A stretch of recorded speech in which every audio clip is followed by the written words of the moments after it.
Ok, bonjour et bienvenue sur notre chaîne. Nous continuons avec la résolution de notre épreuve de mathématiques niveau 3e pour la préparation du brevet. Nous avons fait les travaux numériques. On a fait l'exercice 1, l'exercice 2, l'exercice 3. Nous sommes déjà sur les travaux de la partie géométrique. Nous allons donc traiter l'exercice 1. On continue donc directement. On vous présente dans les parties de l'épreuve qui restent. On part donc tout simplement sur l'activité géométrique, comme nous avons dit. Nous sommes sur l'exercice 1. On dit ceci. Dans la figure ci-dessous, le plan est muni d'un repère orthonomé OIJ dans lequel sont représentés les points A, B et C de coordonnées respectives A, le point A de coordonnées -1, 1, le point B de coordonnées -3, 3 et le point C de coordonnées 1, 3. On peut donc voir nos points dans les différents repères ici, comme vous avez dit. Il y a le point A, il y a le point B, il y a le point C, tel qu'on a donné leurs différentes coordonnées. À la première question, on demande de déterminer graphiquement les coordonnées des vecteurs A, B et AC.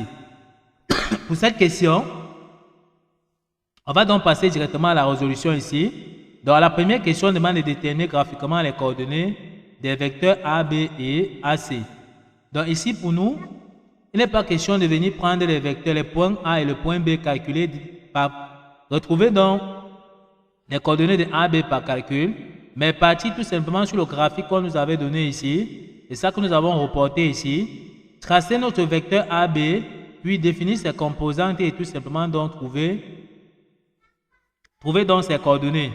On nous a demandé de trouver les coordonnées du vecteur AB. On prend donc notre repère que nous avons mis ici. Voici notre point A, voici notre point B. Le vecteur AB, A c'est le point d'application et B,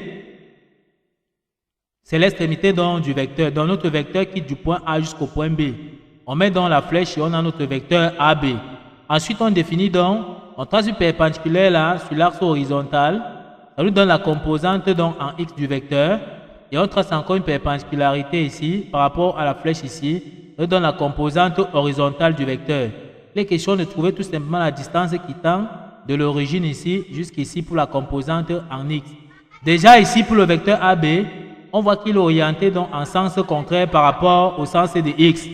Donc on comprend bien que le résultat déjà de la composante en X sera négatif à ces niveaux. Donc la composante en X sera négative à ces niveaux-ci. Donc tout ce qu'on aura à faire, c'est de savoir qu'il tend d'ici jusqu'ici, ça vaut donc combien de centimètres. On voit ici qu'on est ici à -1, donc ici, à -2, on sera à 1 cm, -2 à -3, on sera à 2 cm. Bon, comme nous avons dit que ça part dans le sens contraire des aiguilles, donc des sens positifs de X, donc on voit bien que la composante ici sera donc -2. Maintenant, nous voyons la composante de AB qui est orientée dans le sens positif de Y. La distance qui tend d'ici jusqu'ici, ça quitte donc ici à 1, on part donc à 2, ça fait 1 cm.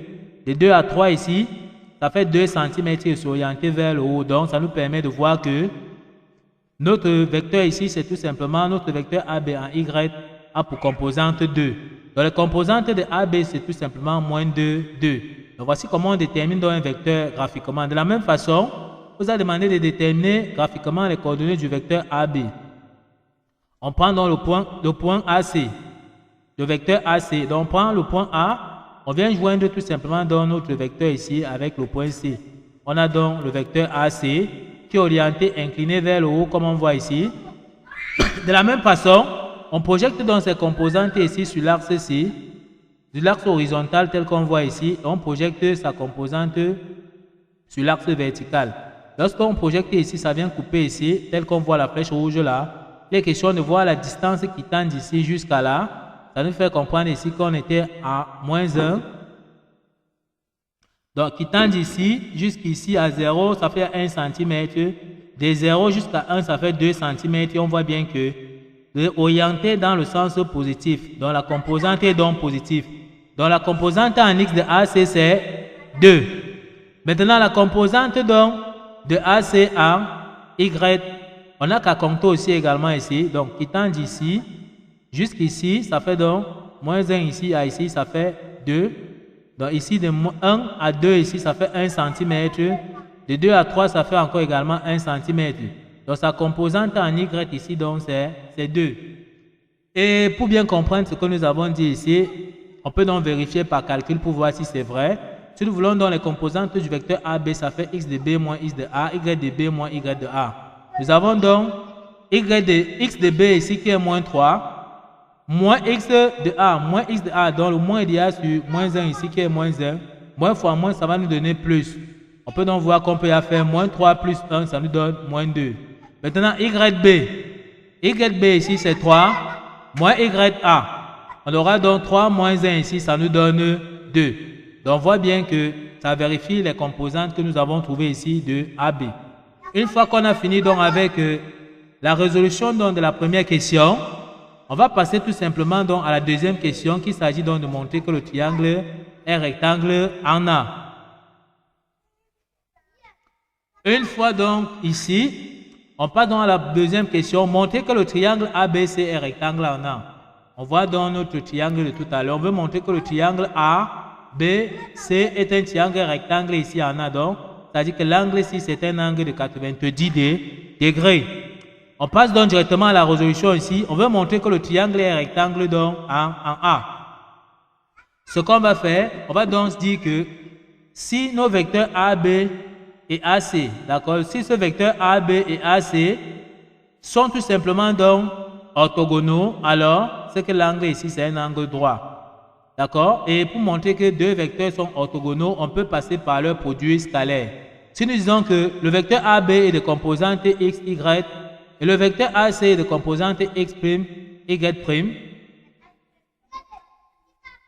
donc ici on a bien y', on va donc dire que AB, le vecteur AB est perpendiculaire au vecteur AC si et seulement si le produit scalaire est nul. Donc AB scalaire AC doit être égal à 0. Et pour calculer donc le produit scalaire des deux vecteurs, on applique tout simplement la formule ci. On fait le x du premier vecteur multiplié par le x du deuxième vecteur plus le y du premier vecteur multiplié par le y du second vecteur.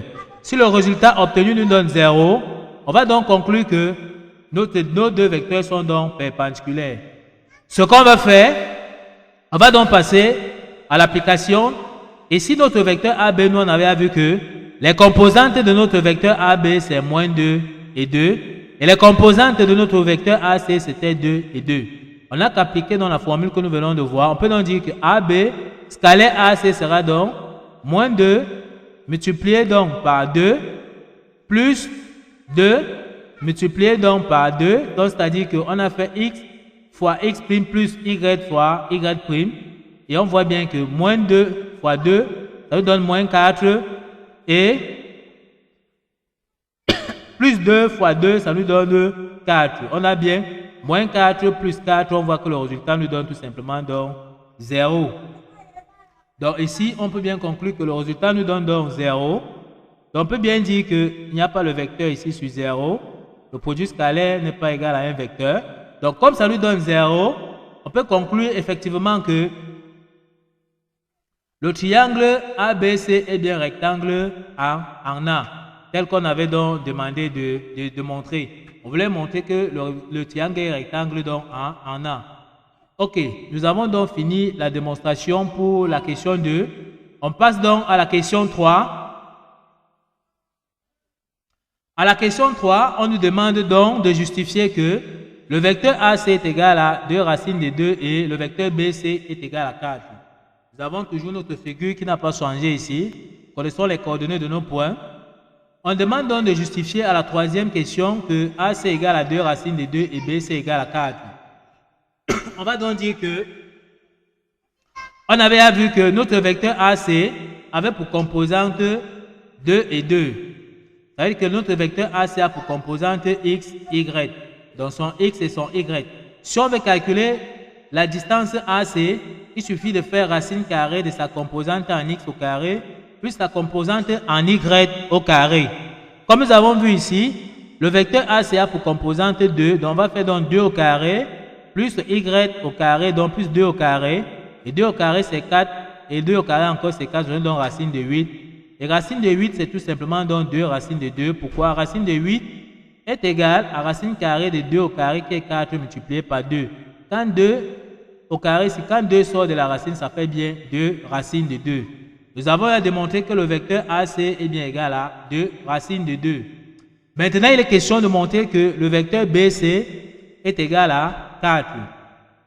Donc ici, par lecture du vecteur ici, notre vecteur BC a pour composante 4 et 0.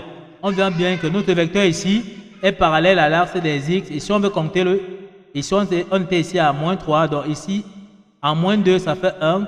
Ici, à moins 1, ça fait 2. À 0, ça fait 3 cm. Et ici, quand on a 1, ça fait 4 cm. Et s'orienter bien dans le sens positif. D'accord? Parallèle à l'axe des X. Donc, ça aura une composante uniquement donc, sur l'axe des X. C'est pour ça qu'ici, on a donc notre vecteur BC qui est de composante 4 et 0. Et si on ne comprend pas ceci, on a donné les coordonnées des points. On peut donc venir chercher les coordonnées de BC par calcul pour voir. Donc, on peut donc dire que le vecteur BC sera donc x de C moins x de B, y de C moins y de B. On a vu que x de C, c'est 1, moins x de B, c'est déjà moins 3. Avec le moins ici, ça fait donc plus. On aura donc 1 plus 3, ça nous donne déjà 4. Y de C, c'est 3, moins y de B, qui est encore 3, ça fait donc 3 moins 3, ça donne 0. On retrouve dans les coordonnées que nous venons donc de déterminer. De la même façon, BC a sa composante en X et sa composante en Y. Si on veut calculer la distance BC, on fait racine de sa composante en X au carré plus sa composante en Y au carré. Donc on aura ici, BC sera donc égal à X au carré, c'est-à-dire 4 au carré, plus Y au carré ici qui est donc 0 au carré. Et on aura donc 4 au carré parce que 0 au carré c'est 0. Et lorsqu'on calcule, on fait donc tout simplement racine de 4 au carré. Quand ça sort de la racine carrée, ça nous donne tout simplement 4. On vient de démontrer effectivement que BC que nous cherchons est bien égal à 4. Nous avons donc fini avec la démonstration. On passe donc à la quatrième question. Ici, pour ce qui est donc de la quatrième question, on demande à la quatrième question, calculer le cosinus de l'angle en ACB et en déduire la mesure en degrés de l'angle ACB. Donc, calculer le cosinus ACB et en déduire la mesure en degrés de l'angle ACB. Donc, ici, pour nous, on demande de calculer donc le cosinus de l'angle en fait en C. Donc ici, nous avons tout notre triangle rectangle en A ici, ABC. C'est ça que nous avons donc redessiné ici pour pouvoir donc faire cette partie de l'exercice. Il est question pour nous de calculer donc le cosinus de l'angle en C. Or, on va donc dire que cosinus de l'angle en C, c'est-à-dire voici donc l'angle en C, c'est-à-dire l'angle au point C, est égal au côté adjacent donc de l'angle ici qui est donc AC, sur l'hypoténuse qui est BC qui est dans le plus long côté. Donc on va donc dire que cosinus de l'angle AC égale à côté adjacent sur hypoténuse qui est dans le long côté. On nous avait déjà donné la valeur de AC qui est dans 2 racines de 2. Dans le côté adjacent ici qui est AC c'est 2 racines de 2. Sur l'hypoténuse qu'on a trouvé ici qui est BC qui est donc 4. On voit qu'on peut simplifier ici. On a 2 racines de 2 sur 4. On peut donc simplifier ici par 2 en haut et par 2 en bas. On voit que cosinus de l'angle C sera donc égal à racine carrée de 2 sur 2. Donc on voit bien qu'on a trouvé donc le cosinus de l'angle en C. Maintenant, on nous demande d'en déduire la mesure en degrés de l'angle en C, c'est-à-dire ACB. Or, nous avons vu que le cosinus... Nous avons vu que le cosinus de l'angle en C est égal à racine de 2 sur 2. Il est question pour nous de trouver donc la mesure de l'angle en C. On va donc appliquer la formule qui dit tout simplement que l'angle en C, c'est le cosinus de moins 1 de racine carrée de 2 sur 2. Or, le cosinus moins 1 de racine carrée de 2 sur 2, c'est tout simplement un angle qui correspond donc à pi sur 4. On peut donc voir notre cercle trigonométrique ici que nous avons tracé. Voici donc pi sur 4 qui est donc un angle de 45 degrés. Voici l'axe des cosinus, voici l'axe des sinus. Ici, on peut voir que la projection ici, c'est racine de 2 sur 2. Et la position ici pour le sinus, c'est racine de 2 sur 2. Donc le cosinus de l'angle qui vaut racine de 2 sur 2 ici, c'est tout simplement donc pi sur 4. On voit qu'ici on avait un angle aigu, d'accord, qui est orienté dans le sens positif. On peut donc conclure effectivement que l'angle qu'on cherche est tout simplement égal à pi sur 4. Nous sommes donc arrivés au terme de cette vidéo. Ne manquez pas de rester scotché sur la chaîne pour suivre dans la suite de la partie géométrique de l'exercice 2. Nous vous remercions donc d'avoir suivi cette vidéo de bout en bout. Ne manquez pas de vous abonner à la chaîne, de liker la vidéo, de partager la vidéo aux proches et amis et d'activer donc la cloche de notification pour ne plus manquer nos prochaines vidéos. Sur ce, à bientôt!